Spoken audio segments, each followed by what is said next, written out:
ಏನಿಲ್ಲ ಅಂತಾನೆ ಎಲ್ಲವೂ ಆಗ್ತಾ ಇದೆಯಾ? ಸಿದ್ದು ಆಪ್ತರ ವಿಶ್ವಾಸ ಗಳಿಸ್ತಾ ಇದ್ದಾರಾ ಡಿಕೆಶಿ? ಅಧಿವೇಶನದಲ್ಲೂ ಕುರ್ಚಿ ಕಚ್ಚಾಟವೇ ಅಸ್ತ್ರ. ಇದುವೇ ಚದುರಂಗದ ಮೊದಲ ಸ್ಟೋರಿ, ಮುಗಿಯದ ಅನುಮಾನ.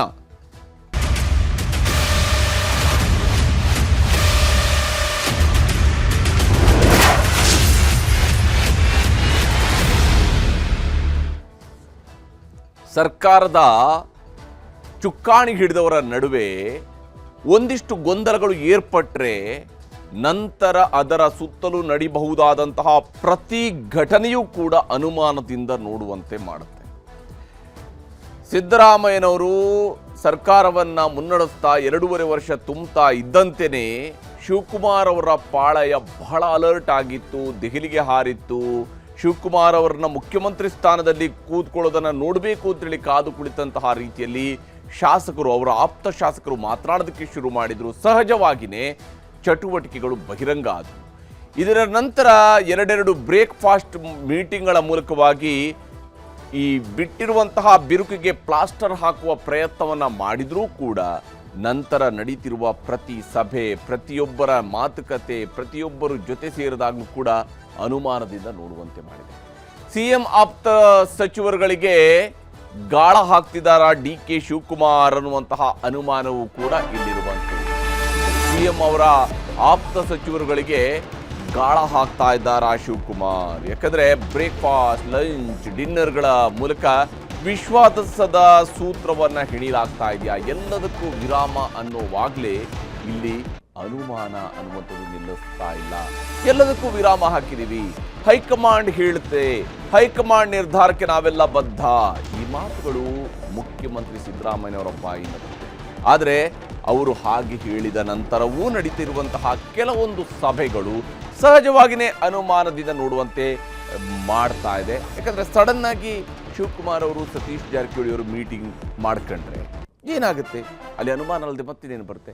MB ಪಾಟೀಲ್ರು, ಶಿವಕುಮಾರ್ ಅವರು ಸಡನ್ ಆಗಿ ಜೊತೆ ಆದಾಗ ಏನು ಕಾಡೋದಕ್ಕೆ ಶುರು ಆಗುತ್ತೆ? ಅನುಮಾನ ಬರುತ್ತೆ. ಯಾಕಂದರೆ 2.5 ವರ್ಷ ಇದ್ದಂತಹ ರೀತಿ ಒಂದು ಸ್ವರೂಪ ಆದರೆ 2.5 ವರ್ಷದ ನಂತರ ಇರುವಂತಹ ರೀತಿ ಎಲ್ಲೋ ಬದಲಾವಣೆ ಆಗ್ತಾ ಇದೆಯೇನೋ ಅನ್ನುವಂಥ ಅನುಮಾನದ ರೀತಿಯಲ್ಲಿ ನೋಡುವಂತೆ ಮಾಡ್ತಾ ಇದೆ. ಯಾಕೆ ಹೀಗೆ ಅನ್ನುವಂಥ ನಿಮಗೆ ವಿವರಿಸ್ತಾ ಹೋಗ್ತೀನಿ. ಭಾಳ ಮುಖ್ಯವಾಗಿ ಇಲ್ಲಿ ಮುಗಿಯದ ಅನುಮಾನಗಳು, ಬೇರೆ ಬೇರೆ ಕಾರ್ಯಕ್ರಮಗಳು, ಬೇರೆ ಬೇರೆ ಸಂದರ್ಭಗಳಲ್ಲಿ ನಡೆದಿರುವಂತಹ ಸಭೆಗಳು, ಇವೆಲ್ಲವನ್ನು ಕೂಡ ನಾವು ನೋಡ್ತಾ ಇದ್ವಿ. ಮುಖ್ಯಮಂತ್ರಿಯವರ ಮನೆಯಲ್ಲಿ ಶಿವಕುಮಾರ್ಗೆ ಅವರಿಗೆ ಬ್ರೇಕ್ಫಾಸ್ಟನ್ನು ಅರೇಂಜ್ ಮಾಡಲಾಗಿತ್ತು. ಶಿವಕುಮಾರ್ ಅವರ ಮನೆಯಲ್ಲಿ ಬ್ರೇಕ್ಫಾಸ್ಟ್ ನಂತರ ನಡೆಯುತ್ತೆ. ಮೊದಲಿಗೆ ಮುಖ್ಯಮಂತ್ರಿಯವರ ಮನೆಯಲ್ಲಿ ಇಡ್ಲಿ ಸಾಂಬಾರಿನ ಜೊತೆಗೆ ಚರ್ಚೆ ನಡೆಸಲಾಗುತ್ತೆ. ಇದು ಮುಗಿತಾ ಇದ್ದಂತೆಯೇ ಶಿವಕುಮಾರ್ ಅವರ ಮನೆಯಲ್ಲಿ CMಗೆ ಬ್ರೇಕ್ಫಾಸ್ಟನ್ನು ಮಾಡಿಸ್ತಾರೆ. ಇಡ್ಲಿ, ನಾಟಿ ಕೋಳಿ ಖಾದ್ಯವನ್ನು ಮಾಡಿಸಿರ್ತಾರೆ. ಅಲ್ಲಿ ತಿಂಡಿ ತಿಂತ ಮಾತುಕತೆಯನ್ನು ನಡೆಸ್ತಾರೆ. ಈ 2 ಸಭೆಗಳ ನಂತರ ಇಬ್ಬರು ನಾಯಕರುಗಳು ಕೂಡ ನಾವು ಹೈಕಮಾಂಡ್ ನಿರ್ಧಾರಕ್ಕೆ ಬದ್ಧ ಅಂತ ಹೇಳಿದರು. ಇದಾದ ನಂತರ CM ಹಾಗೂ KC ವೇಣುಗೋಪಾಲ್ ಅವರ ನಡುವೆ ಒಂದು ಲಂಚ್ ನಡೆಯುತ್ತೆ. ಅದು ಕರಾವಳಿ ಸ್ಟೈಲ್ನ ಮೀನೂಟ ಆಗಿರುತ್ತೆ. ಅವೆಲ್ಲವೂ ಕೂಡ ಆದಾಗ ಏನೋ ರಾಜ್ಯದ ಬೆಳವಣಿಗೆಗಳ ಬಗ್ಗೆ ವೇಣುಗೋಪಾಲ್ ಅವರ ಜೊತೆಗೆ ಚರ್ಚಿಸಿದ್ದಾರೇನೋ ಅನ್ನುವಂತಹ ಅನುಮಾನ ಶುರುವಾಯಿತು. ಇದರ ನಡುವೆ ಸತೀಶ್ ಜಾರಕಿಹೊಳಿ ಅವರ ಡಿನ್ನರ್ ಮೀಟಿಂಗ್ ಕೂಡ ಮಹತ್ವವನ್ನು ಪಡ್ಕೊಡ್ತಾ ಇದೆ. CM ಆಪ್ತರು ಇಲ್ಲಿ ಸಮಾಲೋಚನೆಯನ್ನು ನಡೆಸಿರೋದ್ರ ಬಗ್ಗೆ. ಯಾಕಂದರೆ ಇಲ್ಲಿ ಬಹಳ ಮುಖ್ಯವಾಗಿ ಸತೀಶ್ ಜಾರಕಿಹೊಳಿ ಅವರು, ಪರಮೇಶ್ವರ್ ಅವರು, BK ಹರಿಪ್ರಸಾದ್ ಕೂತ್ಕೊಂಡು ಮಾತಾಡ್ತಾ ಒಂದು ಸಭೆಯನ್ನು ಮಾಡ್ತಾರೆ. ಇನ್ನು ಪರಮೇಶ್ವರ್ ಅವರ ಮನೆಯಲ್ಲೂ ಕೂಡ ನಡೆದಿರುವಂತಹ ಒಂದು ಊಟ, ಅಲ್ಲೂ ಕೂಡ ಅಂದರೆ ಬೇರೆ ಬೇರೆ ಹಂತಗಳಲ್ಲಿ ನಡೆದರೂ ಕೂಡ ಇವೆಲ್ಲವೂ ಕೂಡ ಈ ಕುರ್ಚಿ ಕದನದ ಸುತ್ತಲೇ ನಡೀತಾ ಇದೆಯಾ ಅಂಥೇಳಿ ಮಹದೇವಪ್ಪ ಅವರ ಮನೆಯಲ್ಲಿ ನಡೆದಿರುವಂತಹ ಡಿನ್ನರ್ ಮೀಟಿಂಗ್, ಹೀಗೆ ಬೇರೆ ಬೇರೆ ಸಭೆಗಳು, ಬೇರೆ ಬೇರೆ ಸಂದರ್ಭಗಳು. ಮತ್ತು ಈ ಸಭೆಗಳು ಮಾಡಿದಾಗ ಈಗ ಅವರೇ ಮನೆ ಒಳಗಡೆ ಕೂತ್ಕೊಂಡು ಊಟ ಮಾಡ್ತಾ ಇರ್ತಾರೆ. ಉದಾಹರಣೆಗೆ ಸತೀಶ್ ಜಾರಕಿಹೊಳಿ ಅವರ ಮನೆಯಲ್ಲಿ ಸತೀಶ್ ಜಾರಕಿಹೊಳಿ ಅವರು, ಪರಮೇಶ್ವರ್ ಅವರು, BK ಹರಿಪ್ರಸಾದ್ ಅವರು ಕೂತ್ಕೊಂಡು ಊಟ ಮಾಡ್ತಾ ಇರ್ತಾರೆ. ಆದರೆ ಅದರದ್ದು ಫೋಟೋ ಕ್ಲಿಕ್ಕಿಸಿ ಮಾಧ್ಯಮದ ಜೊತೆಗೆ ಹಂಚಿಕೊಡ್ತಾರೆ ಅದನ್ನು. ಯಾಕಂದರೆ ಈ ಪ್ರತಿ ಮೀಟಿಂಗು ಕೂಡ ಒಂದು ಮಹತ್ವ ಇದೆ ಅಂಥೇಳಿ. ಇಲ್ಲದೆ ಹೋದರೆ ಅವುಗಳ ಫೋಟೋವನ್ನು ಶೇರ್ ಮಾಡಬೇಕಾದ ಅವಶ್ಯಕತೆ ಇರೋದಿಲ್ಲ. ಅವರವರೇ ಕೂತ್ಕೊಂಡು ಊಟ ಮಾಡಿಕೊಂಡು, ಊಟ ತಿಂಡಿ, ಈಗ ಮನೆಗೆ ನೆಂಟರು ಬಂದಾಗ ಊಟ ತಿಂಡಿ ಮಾಡಿದ್ರೆ ಯಾರು ಕೂಡ ಫೋಟೋ ಮಾಡಿರೋದಿಲ್ಲ. ಆದರೆ ಯಾವಾಗ ಅದರಲ್ಲಿ ಫೋಟೋ ಹಂಚಿಕೊಳ್ಳುವಂಥದ್ದು, ಇವೆಲ್ಲವೂ ಕೂಡ ರಾಜಕೀಯದ ಬಗ್ಗೆ ಬಹಳಷ್ಟು ಅನುಮಾನದಿಂದ ನೋಡುವಂತೆ ಮಾಡ್ತಾ ಇದೆ. ಹೀಗೆ ಇವೆಲ್ಲ ಊಟದ ಆಟ ಒಂದು ಕಡೆಯಲ್ಲಿ ನಡೀತಾ ಇದ್ರೆ, ಹಾಗಾದರೆ ಈ ಮೀಟಿಂಗ್ಗಳ ಮರ್ಮ ಏನು? ಇದು ಈಗಿರುವಂತಹ ಕುತೂಹಲ. ಯಾಕಂದರೆ ಕುರ್ಚಿ ಕದನಕ್ಕೆ ಬ್ರೇಕ್ಫಾಸ್ಟ್ ಮೀಟಿಂಗ್ನಿಂದ ಅಲ್ಪ ವಿರಾಮ ಬಿತ್ತು ಅಂತ ಹೇಳಲಾಗ್ತಾ ಇತ್ತು. ಆದರೆ ಇದು ಅಲ್ಪ ವಿರಾಮ ಬೀಳೋ ಬದಲಿಗೆ ಮತ್ತೆ ಮತ್ತೆ ಏನೋ ನಡೀತಾ ಇದೆ ಇಲ್ಲಿ ಅನ್ನುವಂಥ ಅನುಮಾನವನ್ನು ಹುಟ್ಟಿಸ್ತಾನೆ ಇದೆ. ಕುರ್ಚಿ ಕದನಕ್ಕೆ ಬ್ರೇಕ್ಫಾಸ್ಟ್ ಮೀಟಿಂಗ್ನಿಂದ ಅಲ್ಪ ವಿರಾಮವನ್ನು ಹಾಕಲಾಗಿದೆ. ಯಾಕಂದರೆ ಸಿದ್ದರಾಮಯ್ಯನವರು ಈಗಾಗಲೇ ಭಾಳ ಸ್ಪಷ್ಟವಾಗಿ ಹೇಳಿದ್ದಾರೆ, ಭಾಳ ಮುಕ್ತವಾಗಿ ಮಾತನಾಡಿದ್ದಾರೆ. ಅವರು ಏನು ಹೈಕಮಾಂಡ್ ಹೇಳುವಂತಹ ನಿರ್ಧಾರಕ್ಕೆ ನಾನು ಬದ್ಧನಿದ್ದೇನೆ. ಶಿವಕುಮಾರ್ ಅವರು ಯಾವಾಗ ಮುಖ್ಯಮಂತ್ರಿ ಆಗ್ತಾರೆ ಅಂತ ಹೈಕಮಾಂಡ್ ಹೇಳಿದಾಗ ಅನ್ನುವಂತಹ ಮಾತುಗಳನ್ನು ಅವರು ಹೇಳಿದ್ದಾರೆ. ಆದರೆ ಅಲ್ಪ ವಿರಾಮ ಅಂತಿದ್ರೂ ಕೂಡ ಇನ್ನೂ ಬಗೆಹರಿಯದ ಅನುಮಾನಗಳು ಇದ್ದೇ ಇದ್ದಾವೆ. ಯಾಕಂದರೆ ಇಲ್ಲಿ ನಡೆಯುವ ಪ್ರತಿ ಸಭೆಯೂ ಕೂಡ ರಾಜಕಾರಣಿಗಳ ನಡುವೆ ನಡೆಯುವಂತಹ ಯಾವುದೇ ಸಭೆಯಲ್ಲೂ ಕೂಡ ರಾಜಕೀಯವೇ ಅದರ ಮೇನ್ ಕೋರ್ಸ್ ಆಗಿರುತ್ತೆ. ಅವರ ಮಾತಿನ ವಿಚಾರಗಳು ಬೇರೆನೇ ಇದ್ರೂ ಕೂಡ ಅಲ್ಲೊಂದು ರಾಜಕೀಯದ ವಿಚಾರ ನುಸುಳುತ್ತೆ ಅನ್ನೋದರ ಬಗ್ಗೆ ಭಾಳಷ್ಟು ಚರ್ಚೆಗಳು ಅನೇಕ ಸಂದರ್ಭಗಳಾಗುತ್ತೆ ಮತ್ತು ಅದು ನಿಜವೂ ಕೂಡ ಆಗಿರುತ್ತೆ. ಯಾಕಂದರೆ ರಾಜಕಾರಣಿಗಳು ಒಂದು ವೇಳೆ ಅವರು ಈಗ ಕಾರ್ಖಾನೆಗಳನ್ನು ಇಲ್ಲಿಂದ ತರಬೇಕು, ಇಂಡಸ್ಟ್ರೀಸ್ ಇನ್ವೆಸ್ಟ್ಮೆಂಟ್ ಇಲ್ಲಿಂದ ತರಬೇಕು ಅನ್ನುವಂತಹ ಮಾತುಕತೆ ನಡೆಸಿದ್ರೂ ಕೂಡ ಅದು ಪರಸ್ಪರರ ನಡುವಿನ ವಿಶ್ವಾಸವನ್ನು ವೃದ್ಧಿಸಿಕೊಳ್ಳುವಂತಹ ಕಾರ್ಯಕ್ರಮದ ರೀತಿಯಲ್ಲಿ ಗೋಚರಿಸ್ತಾ ಇರುತ್ತೆ ಹೊರತು ಬೇರೆನೇನು ಆಗಿರುತ್ತಿಲ್ಲ. CM ಆಪ್ತರು DCM ಆಪ್ತರಿಂದ ಅಲ್ಲಲ್ಲಿ ಸಭೆಗಳು ನಡೀತಾ ಇರ್ತವೆ, ಚರ್ಚೆಗಳು ನಡೀತಾ ಇದ್ದಾವೆ. ಇವೆಲ್ಲವೂ ಕೂಡ ಯಾವ ಕಾರಣಕ್ಕಾಗಿ, ಯಾವ ಉದ್ದೇಶಕ್ಕಾಗಿ, ಏನು ನಡೀತಾ ಇದೆ ಸರ್ಕಾರದಲ್ಲಿ ಅನ್ನುವಂತಹ ಅನುಮಾನವನ್ನು ಹುಟ್ಟು ಹಾಕ್ತಾ ಇರುವಂಥದ್ದು. ಮುಂದುವರೆದು ಈ ರೀತಿಯಾದಂತಹ ಸಭೆಗಳು ನಡೀತಾ ಇರುವಂತಹ ಸಂದರ್ಭದಲ್ಲಿನೇ CM ಆಪ್ತರು DCM ಆಪ್ತರಿಂದ ನಡೀತಾ ಇರುವಂತಹ ಪ್ರತ್ಯೇಕ ಸಭೆಗಳು, ಚರ್ಚೆಗಳು ಇವೆಲ್ಲವೂ ಕೂಡ ಊಟದ ಆಟದ ಮಧ್ಯೆಯೇ CM ಆಪ್ತ ಸಚಿವರನ್ನು ಭೇಟಿಯಾಗ್ತಾ ಇರುವಂತಹ DCM ಕೂಡ ಭಾಳ ಮುಖ್ಯವಾಗಿರುವಂತಹ ಅಂಶ. ಯಾಕಂದರೆ ಈ ಊಟದ ಆಟದ ನಡುವೆ DCM ಅವರು ಕೂಡ ಭೇಟಿಯಾದಾಗ ಅದನ್ನೇ ನಾನು ಹೇಳಿದ್ದು, 2.5 ವರ್ಷಗಳ ಆಡಳಿತದ ಅವಧಿಯ ಸಂದರ್ಭದಲ್ಲಿ ಇದ್ದಂತಹ ಬೆಳವಣಿಗೆಗಳಿಗೂ ಈಗ ಸಡನ್ ಆಗಿ ಯಾವುದೋ ಮದುವೆಯಲ್ಲಿ ಇಬ್ಬರು ಮೀಟ್ ಆಗ್ತಾರೆ, ಸಡನ್ ಆಗಿ ಅವರಿಬ್ಬರು ಜೊತೆ ಹೋಗಿ ಕೂತ್ಕೊಂಡು ಊಟ ಮಾಡಿರ್ತಾರೆ. ಹೌದು, ಬೇರೆ ಬೇರೆ ಕಾರ್ಯಕ್ರಮಗಳಲ್ಲಿ ಅವರು ಭೇಟಿ ಆಗ್ತಿರ್ತಾರೆ. ಆದರೆ ಎಲ್ಲ ಕಾರ್ಯಕ್ರಮಗಳಲ್ಲಿ ಈ ರೀತಿಯಾಗಿ ಊಟಕ್ಕಾಗಿ ಇಬ್ಬರು ಜೊತೆ ಸೇರಿರುವಂಥದ್ದು ಕಡಿಮೆ ಇರುತ್ತೆ.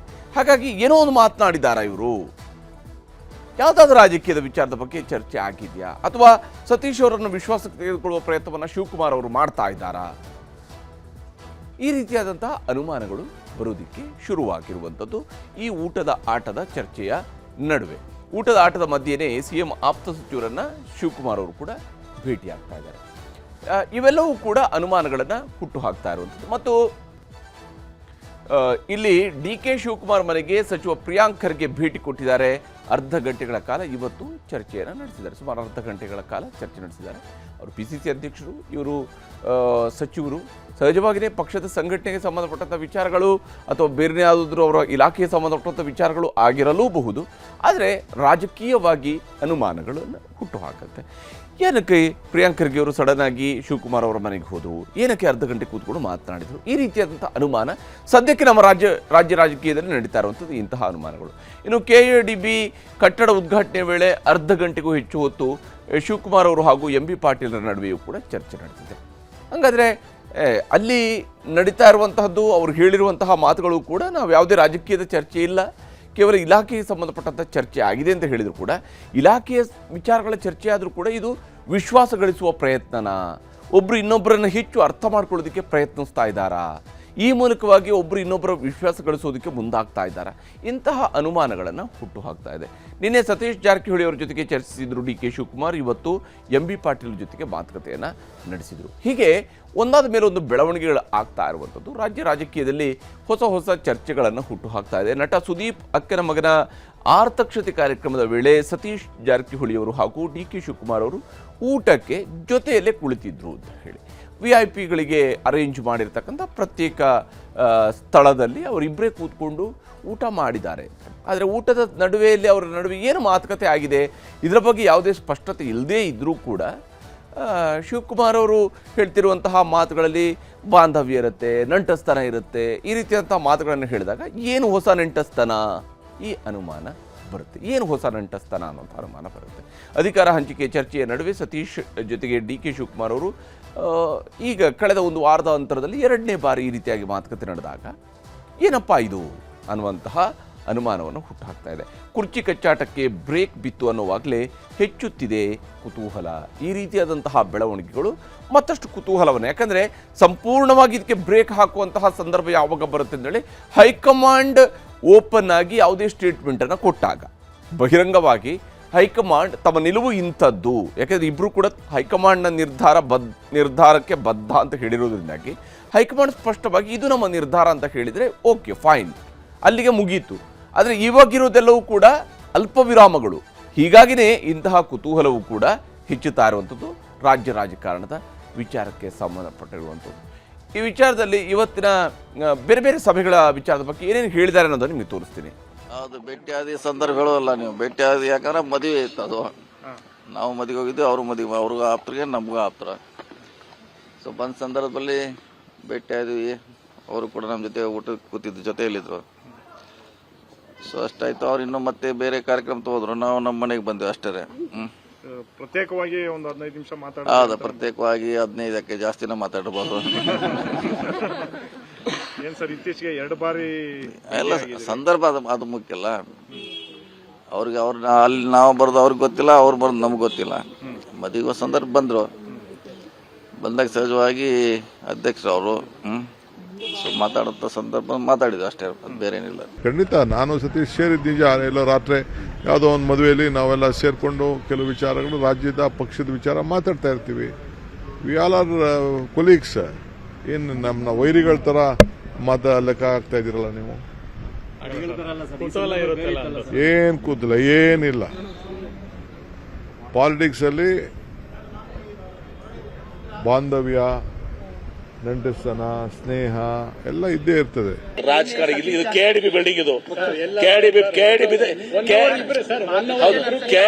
ಕೆಡಿಬಿ ಬಿಲ್ಡಿಂಗ್ ನಲ್ಲಿ ಇವತ್ತು ಸರ್ ನಾವು ಇಲ್ಲಿ ಇಂಡಸ್ಟ್ರೀಸ್ ಬಗ್ಗೆ ಮಾತನಾಡಿದೀವಿ.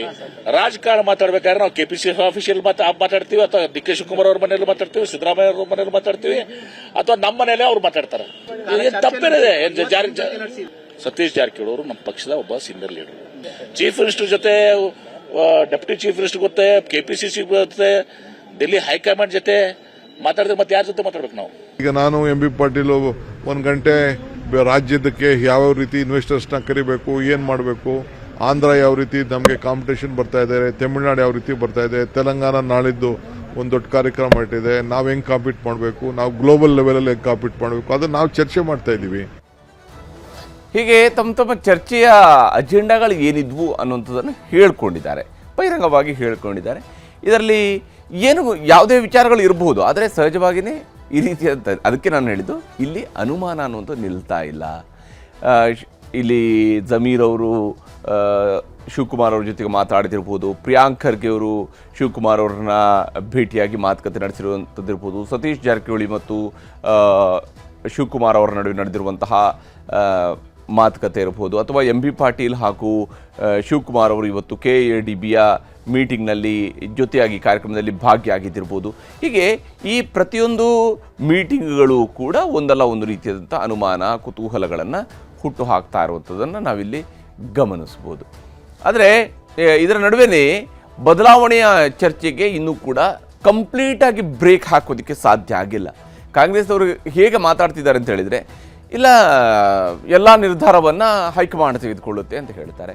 ಮತ್ತು ಇದನ್ನು ಇಬ್ಬರು ನಾಯಕರು ಹೇಳಿದ ಮೇಲೆ, ಇಲ್ಲ ನಮ್ಮ ನಾಯಕರು ಹೇಳಿದರೆ ಮುಗೀತು ಅಂತೇಳಿ ಯಾರು ಮುಂದಕ್ಕೆ ಹೋಗ್ತಿಲ್ಲ. ಬದಲಿಗೆ ಪ್ರತಿಯೊಬ್ಬರು ಕೂಡ ಅವರು ಅದನ್ನೇ ಹೇಳ್ತಿದ್ದಾರೆ. ಹೌದು, ಏನೇ ಇರ್ಬೋದು, ನಮ್ಮಲ್ಲಿ ಒಂದು ಸಣ್ಣ ಪುಟ್ಟ ಗೊಂದಲ ಇರ್ಬೋದು, ಅದನ್ನೆಲ್ಲ ಹೈಕಮಾಂಡ್ ಬಗೆಹರಿಸುತ್ತೆ. ಹೀಗಾಗಿ ಎಲ್ರಿಗೂ ಕೂಡ ಈ ವಿಚಾರಗಳು ಜೀವಂತವಾಗಿಡುವಂತಹ ಪ್ರಯತ್ನ ಅಂತೂ ಸದ್ಯಕ್ಕೆ ಕಾಂಗ್ರೆಸ್ನಲ್ಲಿ ಸಾಗ್ತಾ ಇದೆ. ಅದನ್ನು ರಾಜಕೀಯವಾಗಿ ಅವರು ಒಪ್ಕೋಬೋದು, ಒಪ್ಪದೇ ಇರ್ಬೋದು, ಆದರೆ ಅದನ್ನು ಇಶ್ಯೂವನ್ನು ಜೀವಂತವಾಗಿಡುವಂತಹ ಪ್ರಯತ್ನ ಸದ್ಯಕ್ಕೆ ಮುಂದುವರಿತಾನೇ ಇದೆ. ಅದನ್ನು ಕಂಪ್ಲೀಟಾಗಿ ಮೊಟಕುಗೊಳಿಸೋದ್ರ ಕಡೆಗೆ ಕಾಂಗ್ರೆಸ್ ಅವರು ಇನ್ನೂ ಕೂಡ ಮುಂದಾಗಿಲ್ಲ. ಬ್ರೇಕ್ಫಾಸ್ಟ್ ಕುತೂಹಲ, ಬ್ರೇಕ್ಫಾಸ್ಟ್ ಮೂಲಕವಾಗಿ CM ಹಾಗೂ DCM ಕುರ್ಚಿ ಕದನಕ್ಕೆ ಬ್ರೇಕ್ ಬಿದ್ದಿದೆ. ಈಗಾಗಲೇ ಇಬ್ಬರು ಕೂಡ ಸ್ಪಷ್ಟ ಮಾತುಗಳಲ್ಲಿ ಹೇಳಿದ್ದಾರೆ, ಹೈಕಮಾಂಡ್ ತೆಗೆದುಕೊಳ್ಳುವ ನಿರ್ಧಾರಕ್ಕೆ ನಾವು ಬದ್ಧ ಅಂತ ಹೇಳಿ. ಹಾಗಿದ್ದರೂ ಅದಾದ ನಂತರ ಕಾಂಗ್ರೆಸ್ ನಾಯಕರಿಂದ ನಡೀತಿರುವಂತಹ ದಿನಕ್ಕೊಂದು ಸಭೆ, ಸಮಾಲೋಚನೆ, ಊಟಕ್ಕೆ ಸೇರುವಂಥದ್ದು, ತಿಂಡಿಗೆ ಸೇರುವಂಥದ್ದು, ಬ್ರೇಕ್ಫಾಸ್ಟ್ ಮಾಡುವಂಥದ್ದು, ಲಂಚ್ಗೆ ಹೋಗುವಂಥದ್ದು, ಇವೆಲ್ಲವೂ ಕೂಡ ಒಂದಿಷ್ಟು ಅನುಮಾನಗಳನ್ನು ಹುಟ್ಟು ಹಾಕ್ತಾ ಇದೆ.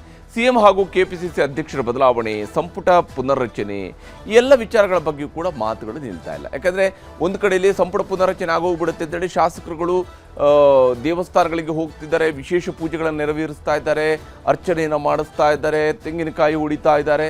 ಈ ರೀತಿಯಾಗಿ ನಡೀತಾ ಇದೆ. ಒಂದು ಕಡೆಯಲ್ಲಿ ಈಡುಗಾಯಿ ಹೊಡೆಯುವಂಥದ್ದು, ಅರ್ಚನೆ ಮಾಡಿಸುವಂಥದ್ದು, ವಿಶೇಷ ಪೂಜೆ ನಡೆಸುವಂಥದ್ದು ಇವೆಲ್ಲವೂ ಕೂಡ ಒಂದು ಭಾಗದಲ್ಲಿ ನಡೀತಾ ಇದೆ. ಮತ್ತೊಂದು ಭಾಗದಲ್ಲಿ ಹೀಗೆ ಮಾಡ್ತಾ ಇರುವಂತಹ ಶಾಸಕರುಗಳಿಗೆ ಮುಖ್ಯಮಂತ್ರಿ ಬದಲಾವಣೆ ಆದರೂ ಸಂಪುಟ ಪುನರ್ರಚನೆ ಆಗುತ್ತೆ, ಮುಖ್ಯಮಂತ್ರಿ ಬದಲಾವಣೆ ಆಗದಿದ್ದರೂ ಸಂಪುಟ ಪುನರ್ರಚನೆ ಆಗುತ್ತೆ, ಒಟ್ಟಿನಲ್ಲಿ ಸಂಪುಟ ಪುನರ್ರಚನೆ ಆಗುತ್ತೆ ಅನ್ನುವಂತಹ ಧೋರಣೆಯಲ್ಲಿ ಅವರಿದ್ದಾರೆ.